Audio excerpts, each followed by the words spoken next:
Hai sahabat setia Dedari, selamat datang di Depot Dedari Podcast. Dedari Podcast adalah bagian dari Rumah Sakit Ibu dan Anak Dedari Kupang, di mana kami akan membahas topik kesehatan dan topik menarik lainnya dengan narasumber yang kompeten di bidang. Kami ingin sahabat dapat mencapai sehat fisik, sehat mental, dan sehat sosial yang optimal. Semoga sahabat mendapat inspirasi sehat hari ini Hanya di Depot Dedari Podcast. Halo sahabat setia Dedari, kembali lagi di Depot Dedari Podcast. Episode kali ini saya tidak sendirian, saya ditemani oleh salah satu dokter spesialis anak, subspesialis tumbuh kembang anak, yaitu Dr. Simplicia Maria Anggraini, spesialis anak konsultan. Halo Ibu Dokter, apa kabar Dok? Ya, selamat sore. Puji Tuhan kabar saya baik. Ya Dok, mungkin Ibu Dokter bisa memperkenalkan diri secara singkat kepada sahabat setia Dedari yang di rumah, Dok. Sebutannya sahabat setia Dedari ya, baik. Ya, selamat sore semua. Ya, izinkan saya perkenalkan diri ya, saya Dr. Simplicia Maria Anggraini, spesialis anak, konsultan tumbuh kembang pediatri sosial. Ya, saya sudah bekerja di Dedari sejak tahun 2008 mungkin ya. Pokoknya sejak Dedari ini belum sebagai rumah sakit sejak awal, waktu itu masih klinik. Nah, waktu itu saya masih sebagai dokter spesialis anak umum. Kemudian sejak 2010 saya menyelesaikan dan berpraktek sebagai dokter subspesialis tumbuh kembang pediatri sosial. Mungkin itu cukup? Oke, baik Dok, terima kasih Dok. Nah, pada episode kali ini kita akan membahas pengaruh screen time pada tumbuh kembang anak, Dok. Jadi pertama-tama mungkin Ibu Dokter bisa menjelaskan apa itu screen time, Dok? Oh ya, screen time ya.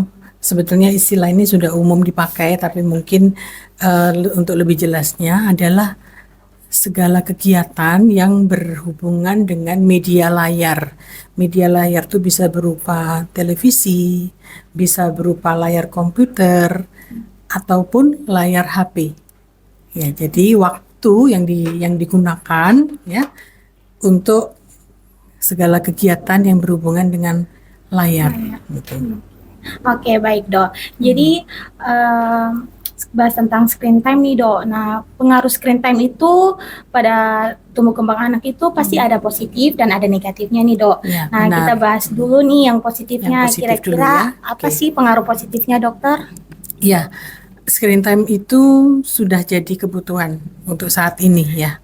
Dari yang kita pun juga sangat tergantung dari screen ya ternyata ya. Nah, untuk anak-anak yang sedang dalam fase tumbuh kembang, dia bisa bermanfaat ya jika memang anak itu sudah cukup matang ya, dan cukup matang dalam berbahasa, dalam pengelolaan emosinya gitu ya. Screen time bisa membuat anak jadi lebih pandai karena dia juga bisa jadi sumber pengetahuan di situ ya. Kemudian membuat anak juga lebih kreatif. Ya, kita tidak bisa pungkiri juga bahwa ada lomba-lomba yang mengandalkan media layar juga ya. Membuat anak juga jadi lebih terampil, ada keterampilan-keterampilan yang bisa dipelajari dari media yang berbasis layar tadi. Jadi sesungguhnya banyak juga sih Pengaruh positif. dampak positifnya. Hanya memang harus pada saat waktu yang tepat, kemudian juga dibatasi juga mestinya ya durasi kita berscreen time setiap harinya. Pembahasan yang menarik nih Dok. Jadi tadi kan tentang pengaruh positifnya nih Dok. Nah, sekarang dampak negatifnya atau dampak buruk yang diterima apa saja sih Dok? Iya, ini memang kalau kita tidak menggunakan screen time pada waktu dosis ya, dosis ini juga terkait dosis lamanya yang dipakai. Lalu saat yang tepat itu memang berdampak buruk, terutama jika itu dialami oleh anak yang dalam fase perkembangan, dalam masa perkembangan yang sensitif, yaitu yang kita kenal sebagai 1000 hari pertama kehidupan ya. Jika dia sudah dilahirkan berarti di 2 tahun pertama kehidupannya ya, gitu. Nah, dampak buruknya apa gitu ya? kita tahu bahwa untuk berkomunikasi nantinya tuh dibutuhkan keterampilan-keterampilan sebelum kita mengembangkan komunikasi dengan bicara dan bahasa.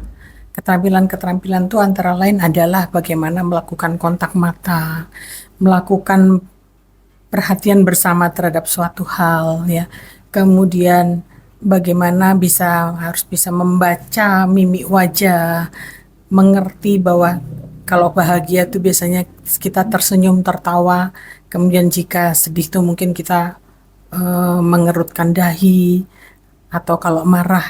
Nah, keterampilan-keterampilan ini yang bisa tidak dipunyai oleh anak kalau dia dibiasakan hanya melihat layar satu arah saja. Ya, terutama tadi pada masa sampai 2 tahun pertama kehidupan, terutama itu ya. Ya. Nah, dampak buruknya lagi bisa dipilah-pilah sebenarnya ya, dari untuk kesehatan fisiknya, di mana kalau anak kurang bergerak maka dia cenderung terjadi obesitas ya. Kemudian dampak buruk lagi juga bisa mengubah pola tidurnya karena screen time itu mengganggu sekresi hormon yang namanya melatonin, yaitu hormon yang bisa mengatur mengantuk dan tidaknya, lalu juga mengatur kedalaman tidur ya. Di samping itu tadi mengganggu perkembangan secara keseluruhan gitu, terutama perkembangan bicara bahasa ya. Ya, oke, baik nih Dok. Jadi menurut Ibu Dokter, usia anak yang tepat untuk diberikan screen time itu kira-kira durasinya yang normal khusus pada anak itu berapa lama sih Dok? Iya, ini ada panduan secara internasional ya yang sudah diatur oleh WHO, tapi juga untuk di Indonesia sendiri sudah diatur oleh Ikatan Dokter Anak Indonesia ya. Untuk anak di bawah 2 tahun tuh sebetulnya tidak boleh diberikan screen time ya. Kemudian di atas 2 tahun itu maksimal 1 jam, di atas 3 tahun maksimal 2 jam sehari. Tetapi itu juga harus diimbangi dengan waktu tidur yang cukup dan juga waktu berkegiatan fisik yang cukup. Ya, jadi mesti seimbang tuh. Itu kalau kita mau mendapatkan anak yang dengan tumbuh kembang yang optimal gitu. Ya, baik Dok ya.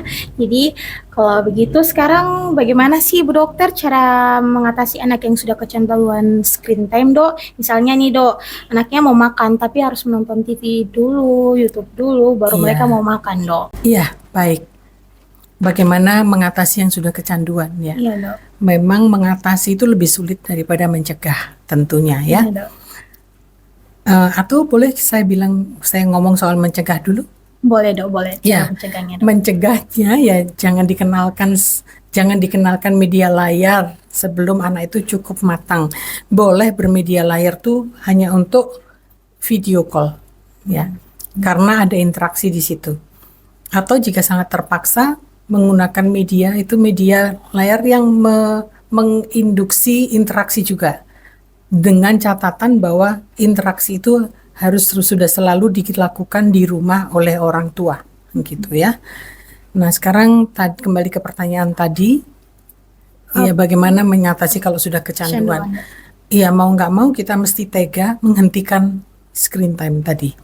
Televisi dimatikan, juga tidak diberikan gadget ya. Memang ini memerlukan upaya, tetapi banyak yang berhasil kok. Sejauh ini banyak kan kasus anak yang tidak bisa bicara atau belum bicara lancar, kemudian cenderung tantrum ya, cenderung aktif. Kalau ditelusur, kalau dikaji, karena memang sudah diberikan gadget dari sejak usia sebelum 2 tahun tadi ya. Tapi begitu di stop dan digantikan media layar itu dengan pendampingan oleh orang tua, itu hasilnya baik sejauh ini. Jadi harus berani mencoba, harus tega untuk beberapa hari mungkin menghadapi anak itu yang cranky, yang marah ya. Tetapi kalau kita bisa mendampingi anak itu dengan baik, biasanya ada hasilnya. Ya. Hasilnya itu adalah bukan langsung dia bisa bicara tentunya, tapi sudah tidak kecanduan lagi gitu ya. Tapi tergantung anaknya juga sih. Kalau misalkan usianya sudah begitu ya berbeda pastinya ya. Anak yang masih 3 tahun, 4 tahun dengan yang misalkan sudah 7-8 tahun yang sudah sangat lama, sangat terikat dengan gadget ya, Gadget. pasti akan berbeda ya. Oke, Dok nih. Nah, Dok, ini sebagai penutup nih, Dok. Adakah pesan dari Ibu Dokter atau tips dan trik bagi orang tua sahabat setia dari bagaimana sih memberikan screen time kepada anak yang bukan mereka dapat pengaruh negatifnya, Dok, tapi melainkan positifnya nih, Dok. Ya, oke.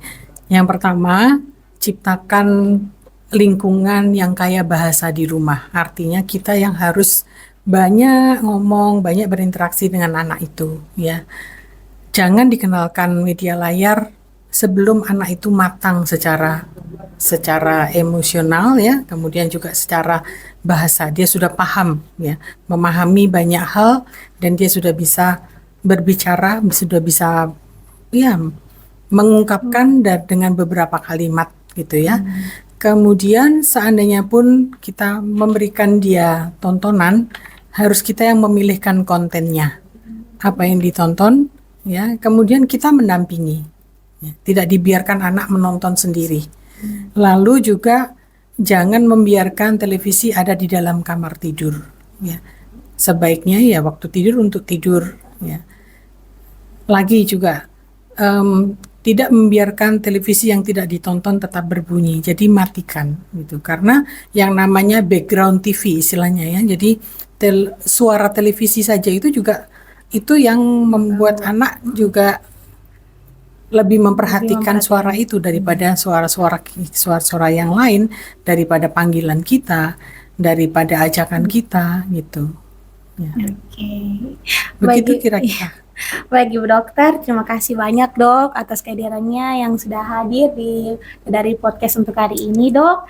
Jadi, baik untuk sahabat setia dari, demikian dari podcast hari ini.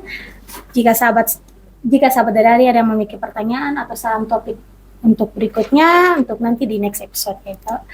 Jadi, nanti jangan lupa like, share, dan subscribe di dari podcast ini. Oke, sampai jumpa. Selamat Terima sore. kasih. Terima kasih.